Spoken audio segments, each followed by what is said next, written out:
how to set up your email autoresponder using GetResponse. And in addition to that, we'll talk about some more advanced strategies as well. So this is video number 1, which is the introduction. And what I want to do is talk about mindset, because having the right mindset is crucial before you actually jump in and begin to build your list and use this system to essentially build a relationship with your prospects. And of course, in addition to that, with the intent of course, getting them to open your emails, getting them to click your emails, and then of course, get them to buy or take whatever action that you are trying to get them to take.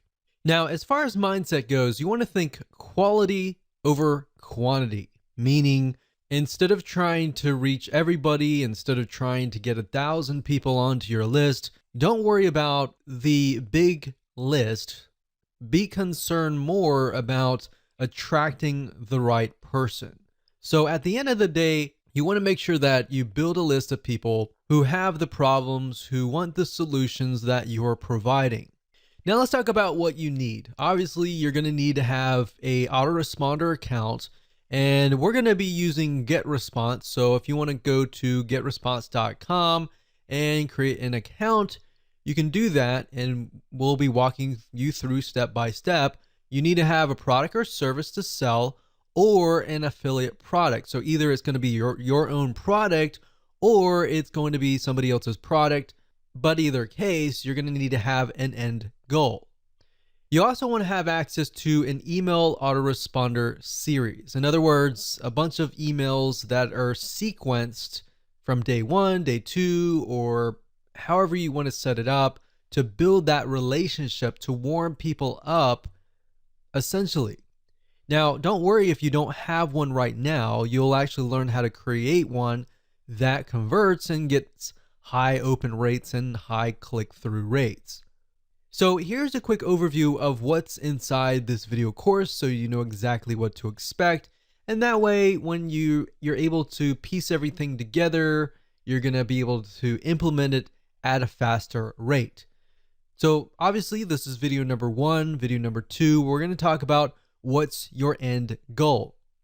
And the reason why this is important is because if you don't have an end goal, you don't know exactly what you're trying to achieve, then you're not going to be able to build the list correctly, right? Video number 3, we're going to talk about creating a connection, understanding the demographic of your prospect, who they are, what their typical day looks like. And that way you're going to be able to write an email series that connects with them, that builds that relationship, that makes them feel like, wow, you're talking directly to me, right? Video number 4, we're going to talk about the backward email funnel, meaning how to create a high converting email autoresponder series. Video number 5 is going to be a quick overview of GetResponse, meaning we're going to jump right in. I'm going to show you the dashboard. I'm going to show you around, and that way you get a better idea of what to expect before we actually use GetResponse. Video number 6, we're going to talk about creating a list. So we're going to jump straight in. I'm going to show you how to create a list. I'm going to show you how to set up an autoresponder series in video number 7. Video number 8, we're going to show you how to set up your emails inside of GetResponse. How do you set up day 1, day 2, or based on how you want to set up these series, how do you set those up so that, let's say you have a email autoresponder series of 12 emails. How do you set that up properly so that it is released based on the time that you choose? Video number 9, we'll talk about setting up web forms. And video number 10, we'll talk about list hygiene. Believe it or not, cleaning your list is very important.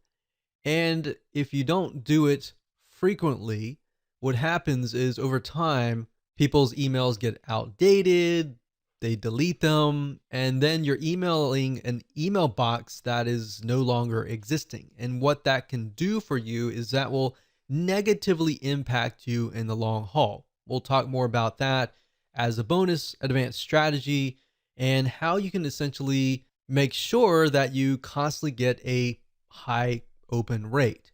So with that said, that's the end of video number 1, and we're going to move on to video number 2. Hello and welcome back. This is video number 2, and we're going to dive right in and talk about what's your end goal. So before we jump in and talk about the technical parts of how to set up your email autoresponder series, it's really important to understand your end goal. Like, how many different ways and different opportunities do you have to profit, right? So unless you really understand at least a little bit of your plan, then jumping in like everybody else to just build a list is not going to be productive at the end of the day, right? So that's why I am going to focus on these few videos on what is your end goal, how do you create a connection, and how to understand your demographics and who you're talking to. That is actually something that most people totally forget about, and they skip that. And when they skip that, you actually end up failing or not profiting as well as you should be at the end of the day. So what I want you to do is I'm going to ask you a bunch of questions, and at the end of this video, I want you to pause it, take your time to jot down the answers to these questions before you actually move on to video number 3. So I want you to ask yourself, are you selling a product or a service? Jot that down. If not, are you selling an affiliate product? Now, if you're selling a product, obviously you could sell an affiliate product in the long run or vice versa. You really just want to get an idea of what your end goal is now, and what your future end goals could look like is fine. And the reason why I ask you to write this down is because if you're selling your own product, you can do a few things like build a relationship. And there's a few more things that you could easily do, like brand yourself, provide more value. And there's a different way of doing it, basically. If you're selling an affiliate product, you could still build a brand, but you're selling somebody else's product. So you need to gear it in a certain way. So in other words, if you're selling a product or service, you need to clearly understand what are the problems that your prospect faces, right? And give them tips and pointers along the way, and build a relationship with them, gain their trust so that they're interested in your product or service. Now, if you're selling an affiliate product, on the other hand, then you may not be required to do all of that. Instead, you can provide a little bit of value and build that relationship up front. And then, of course, you can sell somebody else's product. So it's similar, but it's a little bit different slightly. But knowing your end goal is key. So if you're selling a product or service right now at this very moment, then write that down. If you're not, and you're selling an affiliate product right this moment, then jot that down. All right. The third question I want to ask you is, why are you trying to build this list? You might answer, well, of course, I'm trying to make money. I'm trying to build a list. I'm trying to print money. And that's everybody's goal. But I want specifics. I want you to write down, why are you trying to build this list? I want to make more sales for XYZ product. I want to help more people who are facing this particular problem. In fact, jot that down. I want to help more people who are in this very specific niche, in this very specific demographic. I want to help more people like me. Jot that down, because then you can use that later in your email autoresponder series. So beyond the intention of just making money, what is the real reason behind wanting to build a list? Or in other words, you could rephrase it as, what are you trying to achieve? So if you have somebody that you're passionate about helping, envision that person in front of you and think about, why are you trying to help them, right? What are they facing? And this kind of goes into video number 3, and we'll talk more about that. But if you think about, why are you trying to achieve them? What are you trying to achieve in this whole project of creating this list, or this journey of creating this list? What do you want people to feel like? Do you want people to feel like they trust you, that, or you want people to laugh, you want people to feel sad, feel happy? What do you want them to feel like as you're building that relationship? Now, you might ask, why would I want somebody to feel sad? Well, if you're trying to gradually build up to that point of trying to sell them, you want to focus on their pain. Not necessarily your goal is to make them sad, but your goal is to find their pain and to show them that you understand their pain. You understand where they're coming from, right? And from that point, how do you heal them? How do you help them? How do you solve their pain? All right. So that's what you want to do, and jot that down. So, what I'm trying to get at is there should be a very specific reason why you're building a list. Building a list just because you're told that it's a great way to print money is not the best reason. In fact, money should come last. Helping people should come first. If you can help 1,000 people, and those thousands of people are truly helped, or you provide them with a solution, even if they were to pay you $10, every single one of them, that would be about $10,000. Now, that doesn't mean that 1,000 people will sign up on your list and all 1,000 people are going to buy from you. My point is, what is that passion? What is that drive that comes first before the money? Because if you focus on that and you focus on helping people solve their problems, believe it or not, you're actually going to build a more successful business compared to the other guy who is just focused on building a big list for the sake of money. Hopefully that makes sense.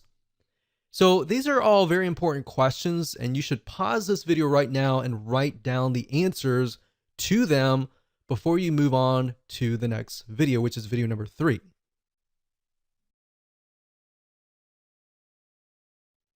Okay, so welcome back. This is video number 3, and we're going to dive straight in, and we're going to talk about creating a connection. So you kind of got a sneak peek preview of a little bit about trying to create a connection in the previous video. But before we write out your email autoresponder and of course jump into the technical setup, you really need to understand people's problems, what they face, and what the solutions are.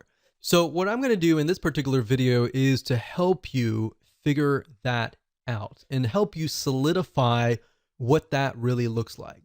Because the reality is that before you can even do that, you need to do a bit of research, kind of demographic research, or in other words, what does somebody look like? What does your prospect look like? And understand what somebody's typical day looks like.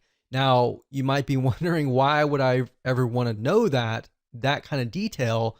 That's actually very crucial, because if you understand what happens in their day to day, you will understand their frustrations, you will understand their happiness, you'll understand their problems, and you'll understand how to create a connection with them to go beyond just, okay, you're behind the scenes, you're behind the computer kind of thing. You'll create a connection, even though you're worlds apart or countries apart.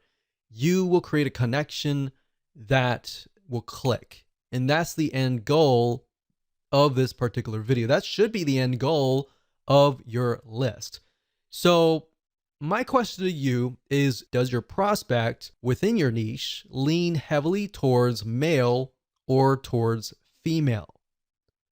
Or does it equally move towards both male and female? So in other words, in order for it to lean just towards female, is if, let's say, for example, that niche is 90% female, or even 95% female, or even 75%.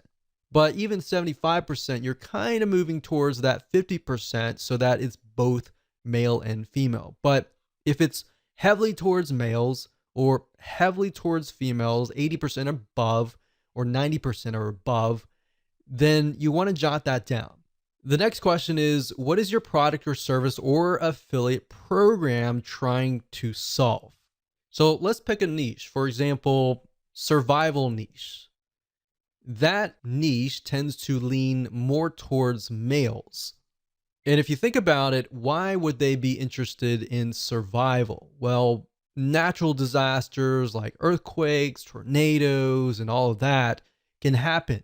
The best thing to do is be prepared. So, a lot of times, whoever the breadwinner is, male or female, but this just happens to lean towards males more heavily, they think about what could happen in those situations. Is my family prepared? Or am I prepared enough to help my family in these dire situations? So if you have a product in that case, then you could essentially build a lead magnet or an email autoresponder series that touches on those pains, those fears, the ones that keep them up at night, knowing whether or not their family is going to be safe in these natural disasters. It doesn't matter if you're selling a product or service or an affiliate program. The whole goal of every single one of these items is to build a relationship first.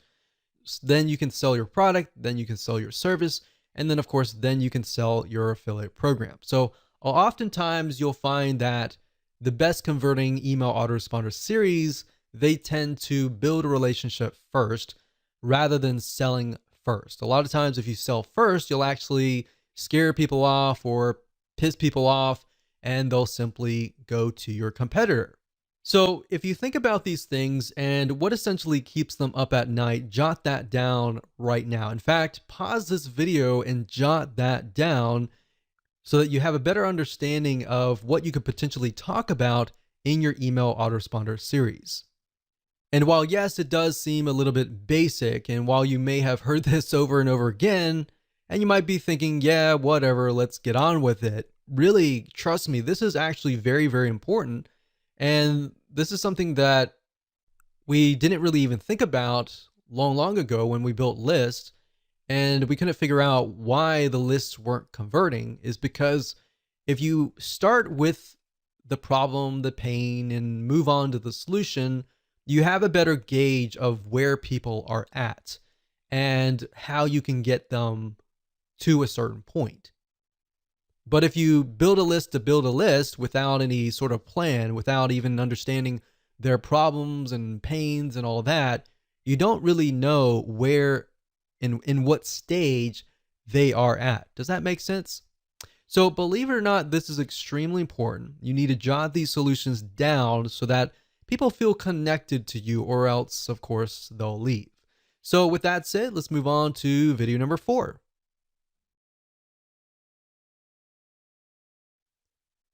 Hello and welcome to video number 4. We're going to talk about the backward email funnel. Now it's time to start mapping out your email series. So past this video, we'll actually begin to do the technical setup. So obviously, if you do not have an email series yet, then make sure to watch this video step by step, watch it twice, because we're going to show you how to create a high converting email funnel. Even if you have an email series that is already written up, I highly recommend that you watch this video, because we're going to talk about some more advanced strategies that will help you create an email series that will get higher open rates and higher click-through rates. So if somebody gets your email, they're going to be interested and they're going to click through. So to speed things up, you're going to learn how to set up a backward email funnel based on what you wrote in video number 3. So if you didn't jot things down, then make sure you go back and do that. But of course, if you're a visual learner and you want to watch through everything first, that's fine too. Now, the point of the backward email funnel is to start at the very last email, which typically starts with "buy my stuff" emails. And it'll make more sense when I show a mind map and the process of how to create the funnel. Now, the reason why we want to go backwards is because psychologically, when you move forwards, when you write the first welcome email, the second email, and all that, it's actually very hard for the brain to think that way. In fact, if you start at the very last end goal, which is "buy my stuff," you'll begin to think of the missing pieces and how you can fill out. Let's say you have email number 12. You'll figure out email 11, 10, 9, 8, 7, 6, 5, 4, 3, 2, 1 very, very easily. And it actually psychologically, you'll be able to speed it up. You'll be able to create a higher converting email funnel. So, to kind of give you a brief idea, the emails before that should build a relationship, should hone in on the pain, because you got to assume that the people that are coming to this list are people that do not know you. But of course, if they know you, then that's even better. So, what you're trying to do is do the worst case scenario where people do not know you. Create an email autoresponder series based on that. If you do that, you'll actually get a higher conversion rate. Obviously, there's no guarantee, but statistically, from our own test, that's what we found. So, in other words, most of your prospects aren't going to know you. They just have an issue or a problem that they want solved. In fact, most of them don't really care about you. They just want a solution to their problems. Now, of course, over time, as you write to them, you give them solutions to their problems, not the complete solution, which is going to be the end goal, the product or service or affiliate product, but little snippets of gold, little snippets of tips here and there. Over time, they will build a relationship with you. To make more sense, what I'm going to do now is break things down via a mind mapping software. So let's go ahead and do that right now. Okay, so now we are at Lucidchart, which is a flowchart system. Now, you don't need to use them. You can use anything that you would like to use. You can even use a piece of paper. The point being is that a lot of people, they tend to start with the welcome email, or they immediately go into buy my stuff. And if you think about it from your own standpoint, if you're interested, but you're not really interested in any specific product, but you are interested in maybe solving your problem. I mean, who likes to go to car dealerships and have somebody hound over you to say buy, buy, buy, buy, right? Most of us, unless we've done our own research before and we're there to buy, we're not ready, right? So that's why I say start at the very end. Start where you want to get people to buy your stuff and then move backwards. So if this is your, let's say, 6th email or even 12th email, doesn't matter. You just want to start at the very end. And then what we want to do is we want to move backwards. So we're going to move from here all the way back over here. So buy my stuff email back over here. Now you might be thinking, well, what exactly does that look like? So let's take, for example, the example that we talked about earlier about the survival product. So let's say, for example, that we are selling survival kits, maybe meal kits. So what is related to meal kits? So if you think about it, when you have an earthquake or you have a tornado and all the power grid has essentially been disabled and you don't have access to a microwave or anything like that, then how do you survive? So what kind of content could you essentially provide? So if we open up our little nifty notepad here, we could just start brainstorming survival meal kits. Maybe the top 10 ways to create your own survival meals. Now, maybe you want to talk about how to do it, and the whole process is very time consuming, right? So this might appeal to people who have a lot of time on their hands, but for the most part, most of your audience, they're not going to have a lot of time to actually do this. And that's why they're going to buy your survival meal kits, right? So maybe you can talk about top 10 ways to create your own top number 10s, and start with the number 10 and then go to 9, 8, 7, 6, 5, 4, 3, 2, 1 kind of thing. So maybe at the last one, you mention that and you say, well, this process is very time consuming. So if you want to skip, if you don't have 40 hours a week or something to create these meal kits, and you don't want to create it, and so if you want to skip that process, And you can start listing why are your meal kits better than everybody else, right? So in that case, you could say, well, they're better because they're freeze dried and they will last longer. So if you were to create it like a DIY, if you were to create it yourself, then maybe it would last like 1 month. But if you come with us, then ours will last like 12 months. So if you're out in the wilderness and you got 12 months, then these foods will last you about 12 months. I would start hitting on pain points, fears, power grid out. So not having power for more than a week. And that's happened. We've seen that in a lot of natural disasters where there's no power and there's literally no food in the grocery stores. And there's like chaos and everything like that. So the point is, how can you take these items here and then insert them into your top 10 ways? So when they sign up for top 10 ways to create your own survival meals, or even top 10 ways to survive in earthquake, then you start naming the top 10. So number 10, it can be, something. Number 9 can be something. And number 1, or you could do like top five ways, and then email them 5 emails. And by the 5th email, you've provided so much value that they are going to trust you. And then you can have the survival email kit. So then you can have the buy my stuff emails. So by working backwards, then we can say, okay, this can be top number 1. And then this can be 2, 3, 4, and 5. So we can work that in here. 2,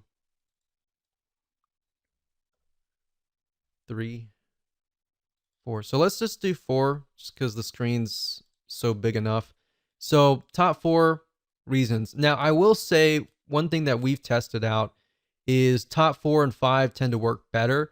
Anything beyond that tends to be a little bit more overwhelming unless you can fit that into other emails. So we found that actually the top 4 ways actually does really well. Top 4 or 5. So by this point, they're definitely going to want to stay to the number 1 way, right? So if you start with number 1 here and move backwards, that's fine if they're all equivalent, but if the biggest and the best way is number 1 here, leave the best for last, and that way they'll actually click through, right? So that's why I say start at this point. Now, if you wanted, you could do that as well, but if you start from this point, you begin to ask yourself, okay, what makes my product different than if you were to do it the manual way?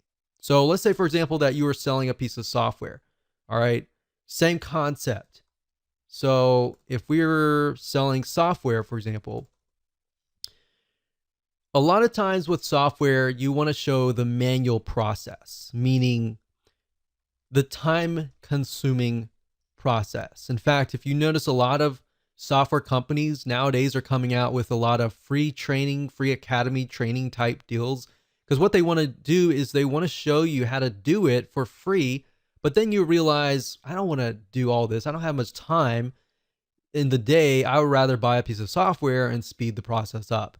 But in order to get you to that point, they need to show you the value, right? In order to that, you need to see the value. So in that light, you could show the manual process. So let's show you a different scenario here. So let's move this down. So this is a totally different scenario here. So let's say, for example, you're selling a piece of software. So you could say, instead of saying top 4, 3, 2, 1, you could talk about the manual process. So this could be in the form of a blueprint, a secret plan, step-by-step plan, a video course. And then you talk about it every single email. Maybe you send them to a 5-minute video, which, by the way, if you do videos, make sure that your videos are short and sweet, especially if they are kind of lead magnet type videos. It's fine if it's a video course that they just purchased, like this one right here, But keep in mind that they have a short attention span. So if you do this, maybe the first thing would be, if this is a blueprint, what I would do is I would do a PDF, like a PDF blueprint. And then you say, in the next coming days or weeks, I'm going to show you step by step how to set things up. So we'll say step 1, step 2, and then step 3. So what you're doing here is you're showing that they need all of these emails in order to create a complete system. If you give everything up front at the first email, they're not going to have a reason to stay, right? So you want to make sure that you have it so that this is a complete system. So if they unsubscribe here, it's going to feel incomplete. Now, if you think closely about a movie, for example, a lot of times our brains don't like incomplete. So if you were to watch a movie and you saw even half of it, in your brain, usually you will think, I want to see the whole thing, right? If I only saw half, I want to see the whole thing. That's why our brains do not like complete. So that's what I'm showing you here. Now, in practical sense, what does that look like? Now, if you start out, welcome to, let's say, survival meal kits. So the first email will be a welcome email. Now, you want to make sure that you connect the emails. So at the end of the first email, and you talk about the top 4 reason or whatever that looks like, then you want to connect that somehow to the top number 3 in that first email. So you want to say something like, P.S. I'm going to send you an email tomorrow or the day after tomorrow or whatever on top number 3. The second email is going to be, all right, so we talked about this in the first email. Let's talk about top point number 3. And then, of course, in the PS, you're going to say, I'm going to send you an email in 2 days for top point number 4. So actually that's 4332, not 4. So that's 2. So I don't really need to go on, but the point is you need to connect them. So now that the arrows are going this way, we can actually move the arrows back. So the reason why I go backwards is because you take a little bit of content here and you move backwards. You take a little bit of content here and you move backwards. So when they sign up for this, they're naturally going to want this content, this content, this content here, and they're naturally going to want this content here. Believe it or not, this is the same strategy that we have used to get literally 50% open rates and 20% click-through rates, which is just insane. We've even seen in different niches 75% open rates, which is crazy. So as long as you understand this process and you follow along with the backward funnel and you write these emails in this way, connect to the right person and talk directly to them, you'll actually get a better conversion rate. So I hope that helped you. It's simple, but it's powerful. Okay, so now that you understand how to build your email autoresponder series, let's jump right into video number 5 and talk about a quick overview of GetResponse. And what I'm going to do in this video is to give you a overview of the dashboard itself. I'm going to walk you through, we're going to log in, and that way you have a better idea of where everything is and what we're going to actually use. Okay, so what you need to do is go ahead and go to GetResponse.com, as you can see here, and you're going to see some basic plans. And I recommend that you get the very basic monthly plan. Don't do annual yet until you get a better idea of if you like GetResponse or not. Now, it runs very similar to other autoresponder systems. Some are beneficial in certain areas, but at the end of the day, we're just trying to build a basic list. So up at the top, you're going to see contacts. Now, obviously, if they change the user interface, it will be slightly different. Now, the basic plan is just going to give you access to the contacts, which is building your list and doing broadcasting and creating autoresponder series. Now, what is broadcasting? Broadcasting means that if you have a list of, say, 100 people, you can email them all at once. The autoresponder series, however, on the other hand, will work based upon how and when somebody actually signs up. So if somebody signs up today, their autoresponder series sequence is going to start today.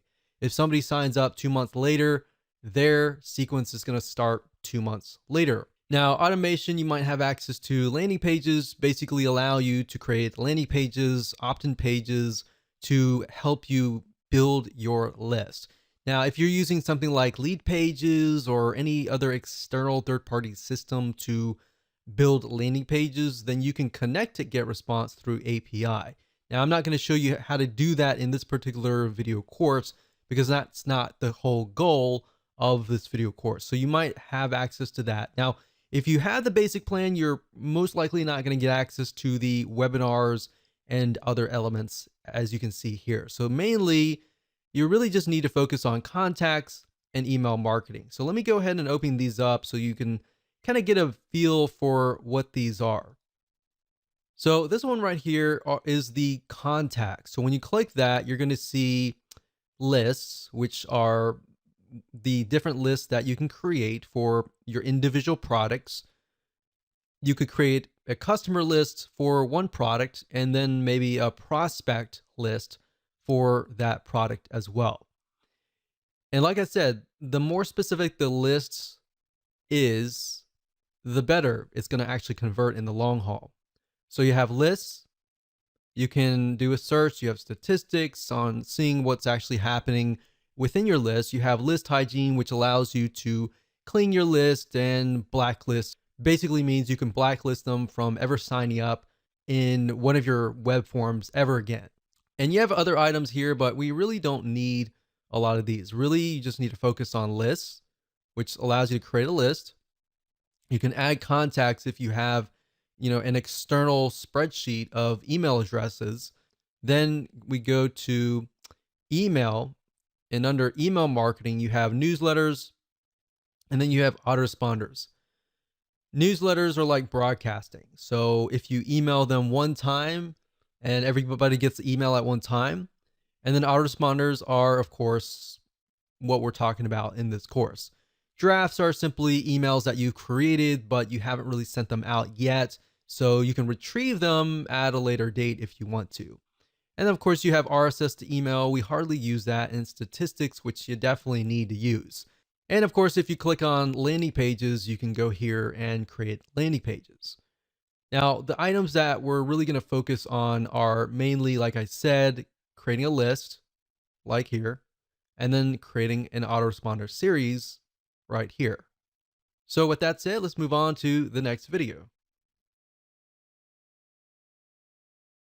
Welcome to video number 6, and we're going to start getting technical, and I'm going to show you how to create a list within GetResponse. And a list is basically the first step. You can think of it like your campaign, and some autoresponder services will actually use campaign as the name of the list. So you'll see list, you'll see campaign, and it's pretty much all the same thing. Now, before we talk about different ways to build your list and different types of opt-ins like single opt-in or double opt-in confirmation lists, and which one is potentially better for you, when you create your lists, a lot of times a question might arise, which is, should you create a different list for every single product that you have? Should you create a different list for every different affiliate product that you're promoting? And the answer for that is this: yes. And the reason why is because when you're creating your list, you want to get as specific as possible. You don't want to have one list that covers 5 different products, because you're not going to know which product is which customer has purchased which product, right? And even if you can segment it further and deeper than that, like let's say somebody has purchased this product, but they also purchased like a one-time offer. Or this other list, you have somebody who purchased product A and did not buy any of the one-time offers. So that way you have a better view of who is actually on that list. And that way you understand exactly what stage they are coming from. Now, what I want to do now is talk about double opt in versus single opt in. And this is a very common question that is asked over and over again, and a very, very important question. Now, if you don't know what these are, pay close attention. We're going to talk more about what each of them are. And then, of course, we'll talk about the advantages and disadvantages. So, single opt in means if somebody subscribes to your email list, they go to your landing page, they fill in their name and their email address, and that's it. When they click submit, they get automatically added to your list.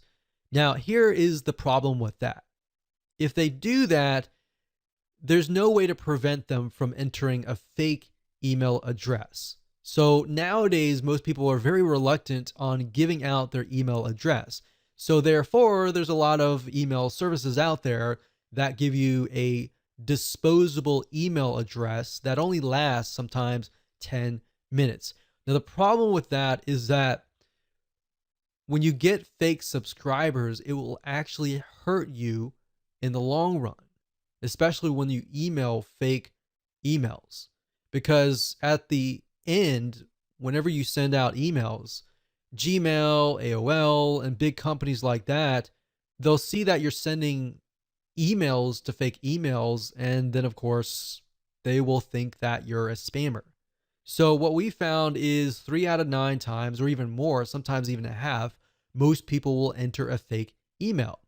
So the bad news is if you build a list of single opt-in subscribers, your email service will assume that you're a spammer, and then out of nowhere, your account will get shut down months later. Or worse, you can continue emailing them, but all these different email service providers, or what we call ESPs, like Gmail, AOL, and more, they will start listing you and blacklisting you as a spammer. So every time you email out, you don't know how many of those emails are actually getting to your subscribers' email box. So even the people that want to hear from you, the emails might be going to their spam folder. So this isn't something that a lot of people are told and when they begin, and they normally find out later. So if you don't even know about this, then this is actually very common. Most people don't really realize that this is actually happening. Now, one way a single opt-in can work is if you are getting customers to subscribe to your list because they already trust you. So the only time that I would use single opt-in, in other words, is for people that actually trust you and that have spent money to trust you. Here's what double opt-in is. Double opt-in is when somebody signs up, and let's use the example before where they fill in their name and email address on your landing page and they click submit. Now, at this point, they're not going to be added to your list. They're going to be added to a sort of pending list. Now, what they have to do in this case is they have to prove that they are the owner of the email. So what happens is they get sent an email asking them to click a confirmation link. And when they click that, and once that is done, then of course they're added to your email list. Now, if they fill in the name and email address and it's all fake, then of course think about that. That email will never reach them. And that protects you by allowing you to build a quality list. So instead of building a big list of 1,000 people, you might be building a list of 100 or 200 people, but these people are basically saying, I want to hear from you. Now, there have been studies, there have been tests. Some say that double opt-in works better. Some say that single opt-in works better. So really at the end of the day, you're not going to know until you actually test it out. Now, given that double opt-in, if you send about 1,000 people and you get, let's say, for example, a 50% conversion rate, then 500 people may opt in. And if it's a single opt-in, then of course 500 people would be added to your list. But if you do double opt-in, 500 people may opt in and maybe 100 of those are fake. And maybe you'll only get 300 people to actually confirm their email. But at the end of the day, what we found is double opt-in actually converts better. You're going to get a higher conversion rate, higher open rate, and higher click-through rate. That's going to help you as far as dealing with the email service providers like Gmail, AOL, and all these other email service providers. And your reputation will move up. Your emails, when you send them out, are going to land in people's email inboxes. And of course, because you're emailing people that want to hear from you. So that's why we found in our tests that you will actually get a higher rate of opens, a higher click-through rate. So like I said earlier, the downside is if you send 1,000 people to an opt-in list, that's going to be a much lower conversion rate. But at the end of the day, we recommend that you go for quality versus quantity. So now that that is out of the way and we've talked about the fundamentals and some advanced strategies, let me show you how to create a list within GetResponse and explain some details surrounding this feature inside of GetResponse. Okay, so as far as creating a list is actually very, very easy to do once you understand how everything is laid out. So even though it might take me about 5 or so minutes to teach you, once you get a hang of this and once you start creating a list after list after list, it'll actually be easy. In fact, as I will show you in just a minute, once you have created your list and you've created all the settings and done all that, once you create the second list, you can actually copy the settings from the prior list. So you don't have to set everything up again, essentially. So what you need to do is go under contacts, click on lists, click create list, and then of course, name your list. So we're going to do a new test list 1. And of course, you can click copy existing list settings. So if you've already created a list before, you can select that. You can select the list that you want. So you could select whatever lists that relates to that particular product and then set that and click create. So we're not going to copy any settings here. We're just going to do it from scratch. We're going to click create and there we go. So this right here is the new list. So now if you put your mouse over here, you're going to be able to see other elements like add contacts, make defaults, settings, show contacts, show newsletters, and show autoresponders and delete. So adding contacts, what that means is if you have a external list, let's say for example, you have an Excel spreadsheet of a list of customers, then you can click add contacts and you can actually import those contacts into GetResponse. Now I would say be very careful with this. When you do that, make sure you clean your list or make sure that your lists of people are active. Now, the reason why we don't really do this a lot is because when you're just starting out with GetResponse, you're building a reputation, or GetResponse could be ConvertKit, could be any other autoresponder series. You're building a reputation, and the best way to build a reputation is to start from scratch and build a list from scratch and build a double opt-in confirmation list, because then you will get less people who are spammers, fake emails, and all of that. You get people basically who really want to be on your list.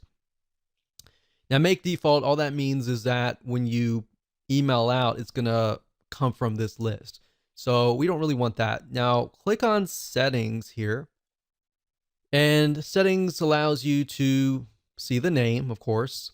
Now, keep in mind that when you use something like lead pages or any other landing page creator and you connect to the GetResponse API, what's going to happen is you're going to see the list name. So when you connect to GetResponse and you refresh the details and you connect lead pages, for example, to GetResponse, you're going to see the list name.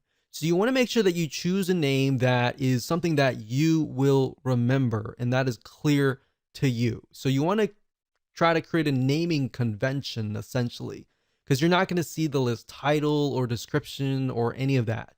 So what you could do in GetResponse, however, is create a list title and description so that if you ever forget what the list name is, then you can always refer back here and figure that out. Now, the next thing is you can choose the category, as you can see here, and of course the language. Now, right below that is going to show the postal address, which is very important. And this address is going to show on all of your emails. So anytime you send out a newsletter broadcast, which is to everybody, or an autoresponder series, they're going to see your mailing address at the very bottom. So if you want to, for example, rent a UPS mailbox or a post box and put that there instead of putting your own private mailing address, that would be highly recommended for you to do. Now, of course, this just allows you to customize the list. You can add your logo and all of that. Now, if we click on subscription up at the top here, you can see that this option will allow you to receive subscription notifications. So basically, every time somebody signs up on your list, you will receive a notification. Now, this is nice to have in the beginning when you're starting out. So it's kind of like a little motivator. But as time goes on and you start building lists of thousands and thousands of people, you most likely want to select this off. Now, what this here, it says require extra confirmations, double opt-in. What that means is the double opt-in list. Now, if you select this here, what that will do is whenever you create a web form and somebody signs up on that web form, they will be required to obviously confirm that they are real. So we highly recommend that you do that. Now, API subscriptions, what that means is that if you're using a third-party system like Lead Pages and you're connecting through API and somebody signs up through there, unless you select this, it won't be double opt-in. If you deselect this, then it'll be single opt-in. So that's the main differences between these two. Now it says preview pages your contacts will see. So this is very standard. Once you understand this, this will be standard throughout other systems. But the confirmation page is a page your contacts see after they confirm sign up. All right. So if somebody were to sign up via the web form and they click the confirmation link, they'll be sent directly to this page. And then, of course, the unsubscribe page is the page whenever they click the unsubscribe link. So unsubscribe success page basically means the page your contacts see after they unsubscribe. And of course, newsletter directory, your newsletter archive page. We don't really use that unless you want to show people all of your archives. And of course, you can tell the system where you want to host your confirmation page, either getresponse.com or a custom URL. So if you don't want to use getresponse.com's standard page and you want to use your own page on your own domain, you can select this and send them directly over to there. And of course, you got the confirmation message, and you can say, I want this message to be in HTML format or plain text. Now, if you're asking which one is better, it really depends. You're going to definitely want to use HTML. Plain text is just plain text. There's no graphics, there's no nothing. It's just plain. So at the end of the day, it really depends on your list. And of course, you can change the confirmation message, which is the message that they'll receive saying, okay, we received a notification that you signed up on this list. Are you serious about this? Or was that actually you? So you can change the subject line to something that's related to what they signed up for.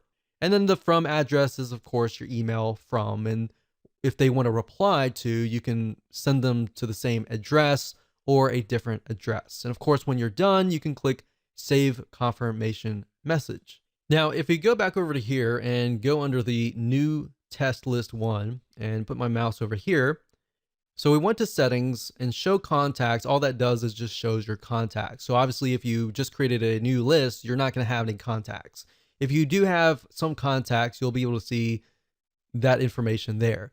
Show newsletters basically allows you to do broadcasts. So if you click this, you can do that. And of course, show autoresponders will allow you to create an autoresponder, which we'll dive in further in the next video.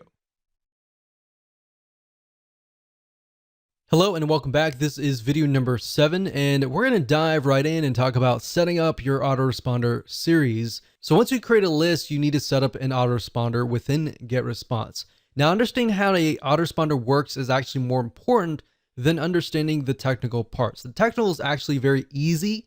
Understanding how an autoresponder works is crucial because then it doesn't matter if you're using GetResponse or any other service. This can actually cross different platforms as long as you understand the concepts.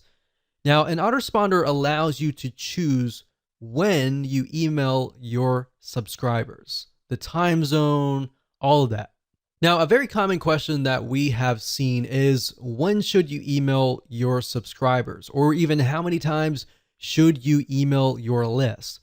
And while I can't give you an exact answer, I can say that it really depends on your audience. If you've done the proper demographic research and you understand somebody's typical day and all of that, then understanding when is the best time to email them is actually quite easy.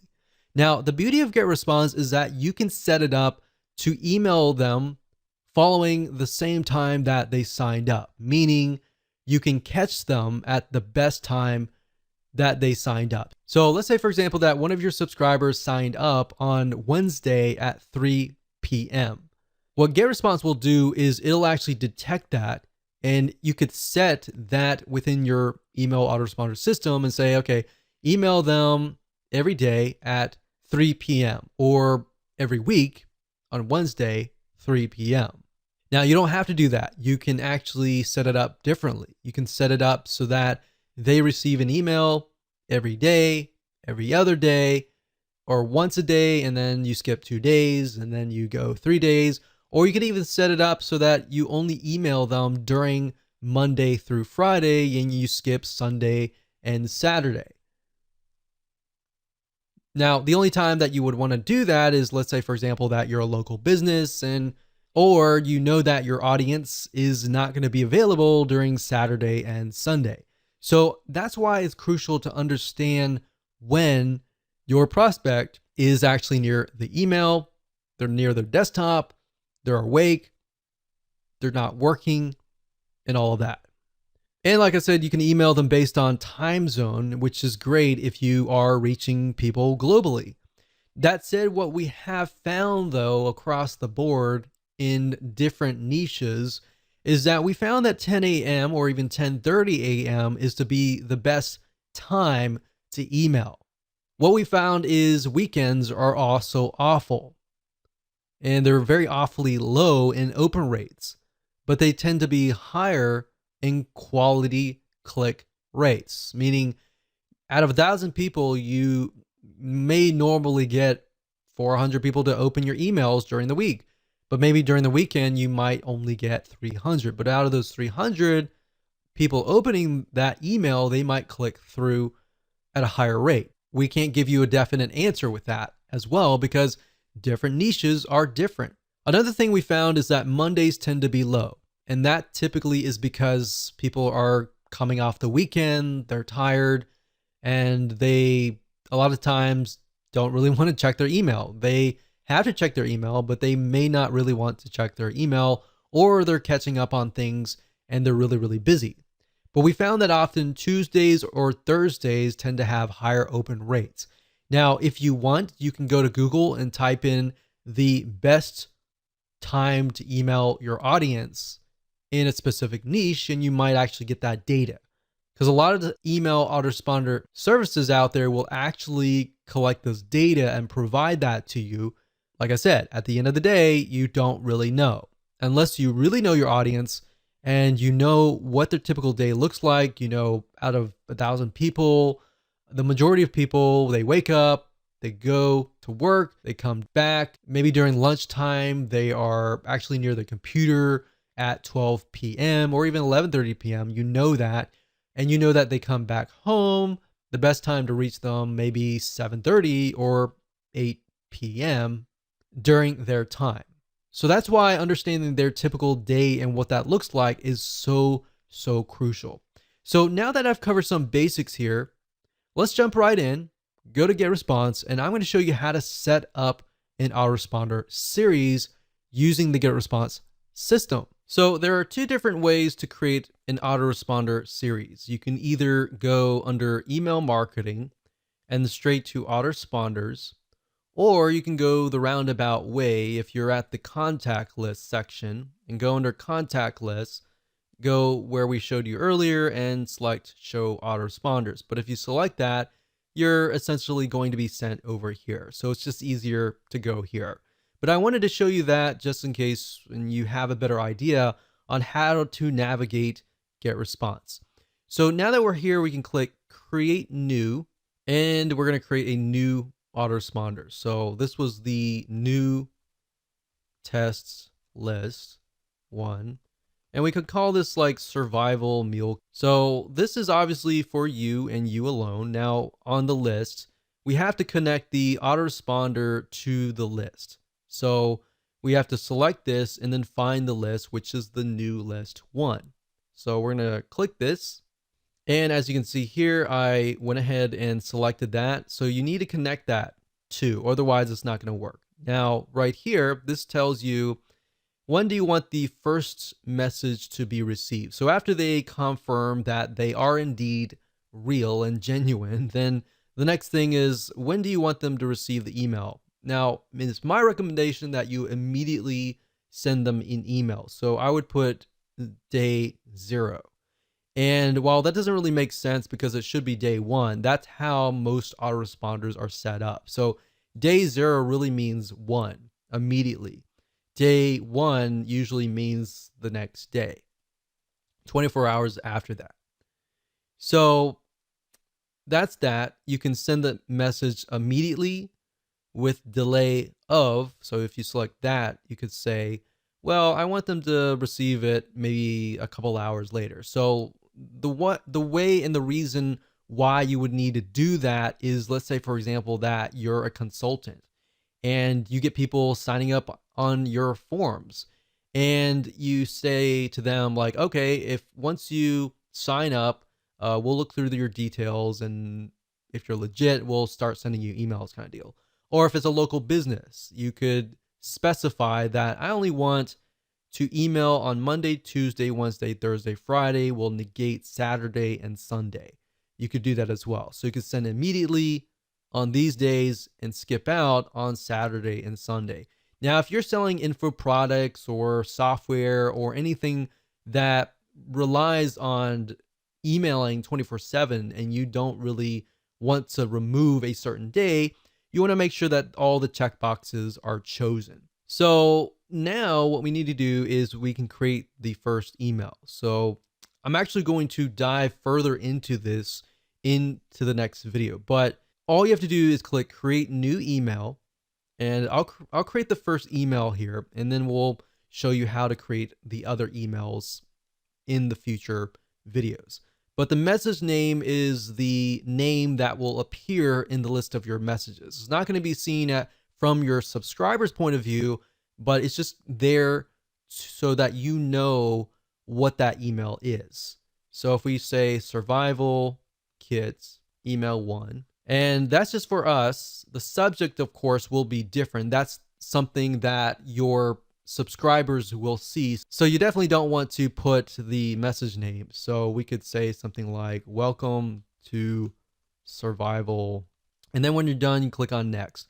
Now, I don't want to cover too much because we're going to actually show you that in the next video. Hello and welcome to video number 8. And in this video, we're going to talk about setting up your emails. So now that you understand how autoresponder systems work and how to set them up, it's time to set up your emails so that we can fill in the autoresponder series and then connect them to your email list. And we'll make sure that you understand everything from start to finish. So let's jump right in. Okay, so I'm starting off where I left off in the previous video. Of course, message name, like I said earlier, is the name for you and you alone. Your subscribers are not going to see this. And of course, subject line is going to be the title or whatever shows up in the person's email box before they click. So you definitely want to make sure that they know that this is coming from you. So if they signed up for, let's say, survival meal kits, then you need to do that. Or if they signed up for the top 5 ways to make meal kits, so You could say, here's your top 5 survival. So you want to make it short and sweet, but to the point. And if you can think of less words to fit what you're trying to do, that's actually even better. So once you're done, you can actually personalize this as well. So we can say first name, here's your top 5 survival guide. And you can add symbols as well. One thing that we've tested and we found that works really well is emojis or symbols, like so. A lot of emails, you'll notice they don't have a lot of emojis or symbols. So if you can add them, that will actually get people's attention. Now, you don't want to do it too much and overdo it, but that's there if you need it. And then we'll click on next step. Now, it's at this point you can decide what you want to do next. You can either choose pre-designed templates and make it pretty, or you can simply go straight to plain text, which basically means there is not really going to be any graphics or anything. It's just going to be plain with links. Or you could do HTML editor. So it's really up to you. If you're just starting out, I would highly recommend that you choose one of these templates because they look really nice. And unfortunately, people do judge you by what they receive. Now, it really depends on your audience. If they really just want the content and they want the report. Now, keep in mind that if you are trying to track if somebody actually opened the email or not, you definitely need to use the HTML code editor. The plain text editor doesn't really track that information, but what it does track is if somebody clicks on your link. Because what happens with the HTML code, they'll insert like an image, and if somebody opens like their email on their phone, it'll load that image and it'll trigger the stats to let you know that, oh, this person actually opened their emails. So that's just something to think about when you get started, because if you only do plain text emails and you do a search on how many people actually opened your email and read it, the data is not really going to be there. All right. So that's why that is important. So let's say, for example, that we're going to go through here. So we got creative agencies, arts, education, financial services, online marketing. So since we're dealing with food in this case, we could select something like this. Now, one thing that I have noticed with a lot of email service providers is that if you insert way too many images, that can actually impact you negatively. Because if you think about a lot of spam email, they tend to contain a lot of images and very few words. So you definitely want to keep a balance of words and images. And you also want to think about, is this going to look right in somebody's email inbox if they're using a mobile device or if they're using a Mac? And there's many different types of resolutions: PC, Macs, mobile devices, tablets, and all of that. So selecting a template is actually very easy. You just point and click and you can get it done. For the sake of simplicity, I'm going to choose HTML code editor. Now, this might look a little bit daunting, but it really is not. If you click on Show WYSIWYG, WYSIWYG is what you see is what you get. And what that means is it's an editor, and what you see is literally what you get. And it's kind of like a Microsoft Word processor. You could say, hey, and you personalize this, so you can do first name. Now, this is only going to work if you are actually accepting their first name and last name on your form. If you're only accepting their email address and you put this here, it'll actually say, hey, friend, or even hey, NA. And you don't want that, the NA part. So if you're not doing that, just say hey. But this personalized button here allows you to personalize your email. So you can do first name, last name, email. You can do country. You can do all sorts of different variables, phone number, and all that. And like I said, they're only going to work if you've collected that data, because if you haven't, it's not going to work. So a typical welcome email will say, hey, so-and-so, thank you for signing up. Here is the free report or software or ebook or checklist. Now, if you're following what we talked about earlier with just the emails, you can say, thank you for signing up. Here's the top number 1 or top number 4 way to create your own survival meal kit. So you can enter that information down below here, or you can include a link. So if you were to include a link, let's just use Google for example. So http://www.google.com. So you could do that like that, and you can link it, or you can say, click here. You can highlight that, and then of course you see this little chain. The chain is a link. So if you think about chain link, that's where it came from.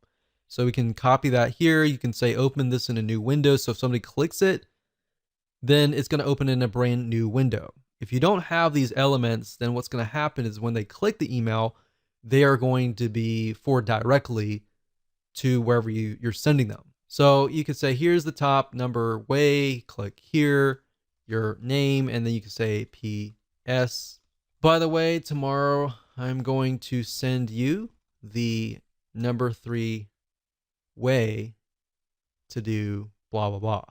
So like I'm saying, you don't really need to obviously survival meal kit, but you can use it for any niche.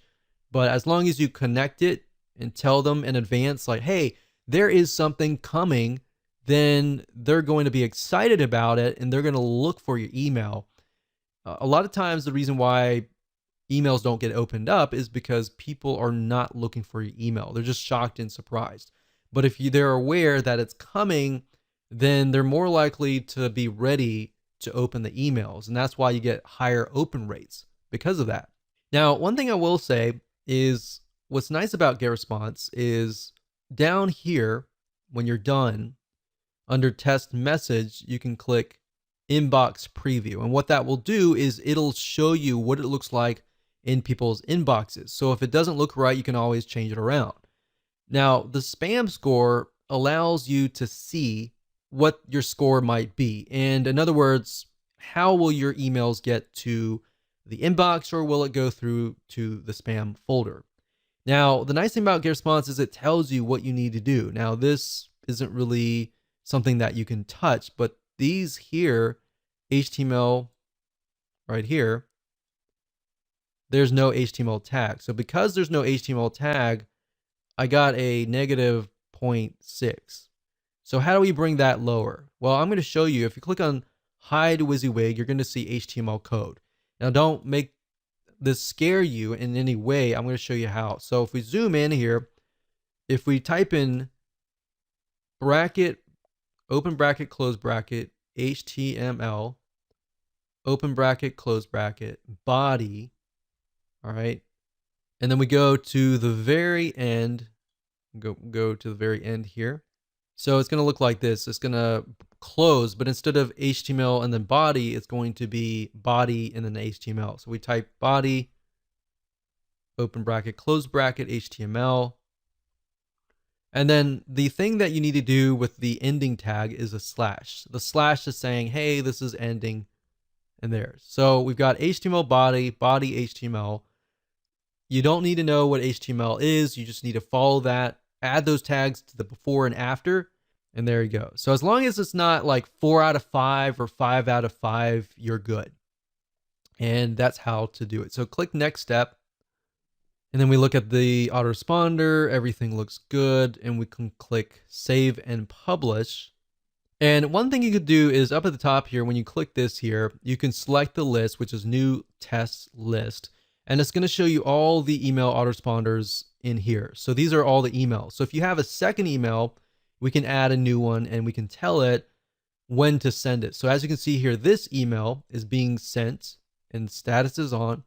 Send immediately any day of the week. So if we click on create new and we, let's say, for example, create a new email, and then we can name it. So we'll do survival email 2 and on day 1. So now if you want to do it every day, you can. So you create a new email and then a new email, and it's 0, 1, 2, 3, 4, 5, right? And then 6. But if you want it on, let's say, every other day, so we emailed out on the 0 day, we're going to skip the day 1, and day 2 is when we're going to email out. So it's going to be every other day. And the reason why you wouldn't want to do that is because you want to give people the ability to absorb the information. But if it's really short, straight to the point pieces of content, I wouldn't do every other day. I would just go ahead and start emailing them every single day. So I would do that, do the same process, create a new email, subject line, message name, do the same thing I showed you, and then you'll click save and publish and you're good to go.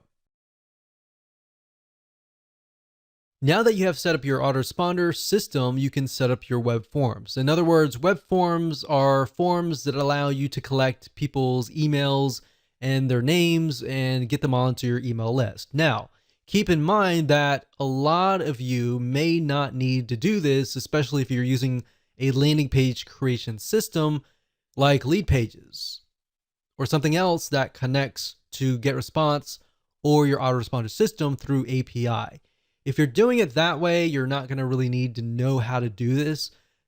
You only need to know how to do this if you're not using those systems. Now, at the same time, if you don't know how to do this and you've never done this before, I would highly recommend that you actually watch this video so that you have a better understanding of how things work, because there will come a time where you may need to set this up. So with that said, let's jump on over to getresponse.com. And I'm going to show you how to set up a web form. Okay, so to create a form, all you need to do is go to this forms and surveys. So click on this and you're going to see manage forms. Next thing is click on create form. And then of course you'll have the ability to create a form. So you can either use the list builder wizard, as you can see here. So this is a variety of different forms. You can create newsletter signups, free course signups, different types of purposes too, like leave feedback forms, Facebook forms, blank forms, order forms, and more. So it's not just web forms, there are all sorts of different forms. But for this purpose today, and in this particular video, we're going to focus on sign up forms. So we're going to click on newsletter sign up. And even though this information has like nonprofit organization, it doesn't necessarily mean that you have to use that logo. As long as you see something that you like, you can pick it and you can change the graphics, you can change the background, and of course you can change the text. So if we scroll down and we find something that maybe fits our design of our website in our landing page, let's do something like this. Use this template. So now at this point, if you select the items, you can actually change them. So this is a different logo, so we could change it to our own logo, click image, and of course go through the process of finding either a logo or clicking my images and finding your logo. Now, for the sake of simplicity, I try to keep my web forms very simplistic. The text should say something like, sign up for this free report, free ebook, free checklist, the top 5 ways to create a survival meal kit kind of deal. You have to tell people what exactly that they are getting so that they kind of can visualize what they're going to get on the other side. So keep it simple, straightforward, to the point. Enter the name, email, and then sign up for updates. Now, what I recommend that you do, and this is something that has worked well for us, is to change this into something like send me the report. So that way, psychologically, when they click on that, they're thinking, oh, I want you to send me the report, right? If you just have a submit button and that's it, in reality, your conversions are not going to be as high because it doesn't really tell people what they get. So this tells people what they get, but this tells people that, okay, they're definitely going to get something. So send me the report, send me the checklist, send me the report to my email. So that way, the next step in their mind, psychologically, they're waiting to receive an email, all right? Now, you can test this out. If you only want to collect emails only, you could remove the name here. But if you do that, just keep in mind that when you customize your emails and you personalize them, you can't say, hey, first name, because you don't have their name. So going through here, these are just elements that you can add. And of course, you have the layout and the style. You can change the design, the color, and all of that. When you're done, you click on Save and Publish. And there we go. So we're almost done. And now there are several different options that you have. You can say, I will install the form myself, and it'll give you a script code. So this is JavaScript. You can click copy. And then, of course, you can add that to your landing page. You can add that to your blog. Now, like I said, if you're using lead pages, then you're never really going to have to even go through this process. This process really is only for if you are posting this directly to your blog or anywhere else. You can also say GetResponse will host my form. So what this will give you is a direct link to a URL. So if we go here, when somebody goes straight to that link, they are then, of course, sent to the opt-in here. I would not recommend that you do this unless it was like a customer or somebody that really trusts you. In fact, I would highly recommend that you use an external landing page creator, or you use the built-in one in GetResponse. And if you do that, you don't even need any of this information. And that's how to create a web form.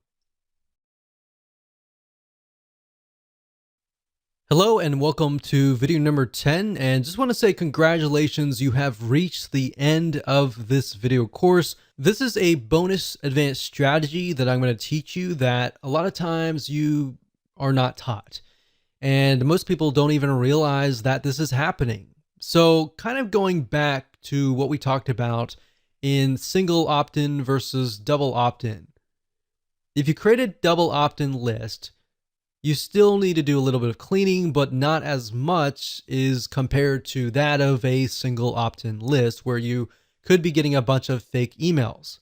So in other words, cleaning your lists consistently and maintaining that every single month. Because like I said, email ISPs like Gmail, AOL, Yahoo, they do care if you have people on your list that are actually active or not.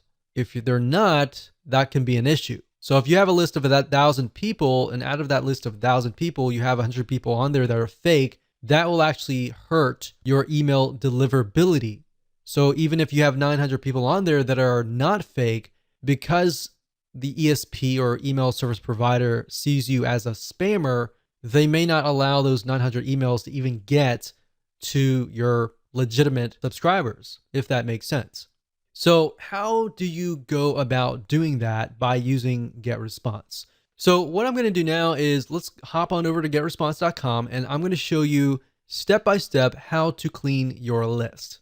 Okay, so there are two different ways to do list hygiene. And one of the ways is by simply going to getresponse.com, logging into your account, going under contacts, and then of course you will see list hygiene. If you go here, you'll see delete contacts or blacklist. If you click on blacklist, this will allow you to enter email addresses of people that you want to blacklist across your whole account. So to do that, what you can do is go to blacklist, click global blacklist for my account. And what that will do is it'll remove them totally from all of your lists, meaning anytime somebody tries to sign up again, they won't be able to sign up. Now, obviously, they could get around that by entering a fake email if you had single opt-in turned on, or they could use a fake email address even if you're using double opt-in as well. So this only protects you to a certain degree, and this works actually really well in a lot of non-technical niches, especially. But if you are in a more technical niche like marketing or business or computers or programming, then this here can help you to a degree, but only to a certain degree. And of course, blacklist for specific lists, which allows you to blacklist people for specific lists. But at the end of the day, we recommend doing the global blacklist compared to the specific lists. Now, another way of doing list hygiene and finding people that are maybe not active is by going to click search. Now, another way to do list hygiene is go to search and click on advanced search. And what we're trying to do here is find people that maybe who have never opened an email before or have never clicked a link before. Now, one thing to note here is that unless your emails are HTML emails or template-based emails, you're not going to be able to track whether or not they open the email. So keep that in mind. Another thing is sometimes some devices won't actually load. If for example, Gmail, if you send an email to a Gmail account, a lot of times if you'll notice it says that the user has to click a link to allow Gmail to load an image. And if they don't click that and they open the email, then that's also hard to detect. So that just keep in mind that unless you have HTML email set up, that's one hard indication to go by. Now, one good indication to go by is if they actually click the link. So regardless of it's a plain text email or an HTML email, as long as they click the link, you can detect that. So what I would go by is people who do not click links. All right. What you can do here is you can do all selected lists, any autoresponder setting. So basically we're saying every single subscriber, and we're going to add a condition, and let's say contact actions. So message open. And like I said, it's hard to detect that. So let's say last click date. So if last click date is before a certain date, and we click apply, and we notice that we have about 100 people who have not clicked any links within the last, let's say, 6 months, then you probably want to delete them, because that means they're most likely inactive, and you're paying for inactive people. I know psychologically you might be thinking, well, I want to keep that list. What if that list were to come back? You put them into a segment, you email that list, and you say, hey, I noticed that you haven't clicked any links. I wonder why and how I can improve my content to fit your needs. Something like that may allow you to reactivate people who just aren't opening their emails. And you got to keep in mind, some people are just busy. So you can do that, but you can do the opposite. And let's say you send that out, nothing happens, and you might get a few people clicking. But then, of course, you have the far and few people that just don't click. They sign up, they forget about it, and they go to the move on to the next thing. So for those people, you can say contact actions last click date is before, let's say, 6 months out. So we click apply.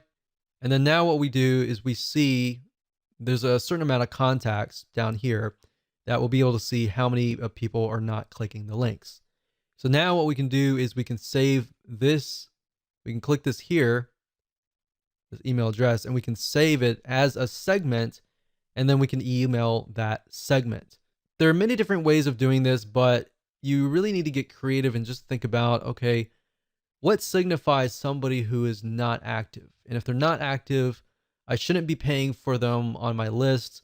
And number two, believe it or not, they will actually harm your list. So if you have a list of 1,000 people and only 10% are actually clicking through, or worse, only 1% are clicking through, then because it's a bigger list, you have a smaller amount of percentage.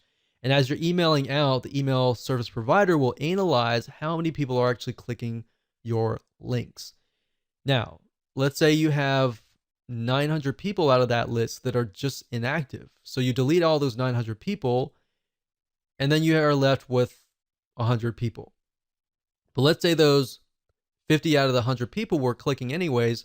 Now you've narrowed it down from a very small percentage down to 50% open rate and 50% click-through rate. So maybe a higher open rate, a larger 50% click-through rate. And that is why you need to clean your list.